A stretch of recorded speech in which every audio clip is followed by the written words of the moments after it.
ధనస్సు రాశి వారు ఎవరైతే ఉన్నారో నరఘోష నర సంబంధిత ఇబ్బందులతో బాధపడేటువంటి వారు, శత్రువు బాధలు, శత్రువు యొక్క చూపు కావచ్చును, పరుల చూపు మీపైయే ఉంది. ప్రజెంట్గా చూస్తే 2025 జూన్ జూలై నుండి మ్యాక్సిమం మార్చి ఏప్రిల్ మే నుండి కూడా నలుగురు చూపు మీ మీదనే ఉంది.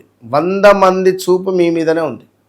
సో అదేంటో కానీ వర్క్స్ అన్నీ పెండింగ్ కానీ, కొంతమేర ఇబ్బంది కలిగించేటువంటి సందర్భాలు కానివ్వండి, లేదా కొంతమేర మనకు ఏ పని మొదలుపెట్టినా కూడా ముందుకు సాగకుండా ఉండడమో, లైక్ అదేవిధంగా ఎవరైతే మీకు చెడు చేయాలని చూస్తున్నారో వారి చూపు మీకు తాకద్దు అని అనుకున్నా, కొంతమేర ఏ పనులు కూడా ముందుకు వెళ్ళట్లేదు అని బాధపడేటువంటి వారు తప్పకుండా ఒక 108 మిరియాలను తీసుకొని 108 మిరియాలను ఒక మాలలాగా చేసి లక్ష్మీ నరసింహస్వామి మెడలో కానివ్వండి, లేదా దుర్గా అమ్మవారి మెడలో కానివ్వండి వేసి అర్చనాది కార్యక్రమాలు చేసిన పిదప ఆ మాలను మీరు మెడలో వేసుకుంటే అద్భుతమైన ఫలితం ఉంటుంది. చాలా పాజిటివ్ వైబ్రేషన్ ఉంటుంది.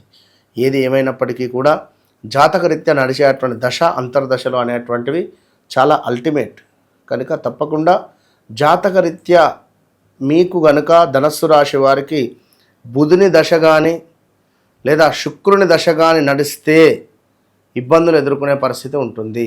కనుక మరి మీరు ఏ దశలో ఉన్నారో తెలుసుకోండి. All the best.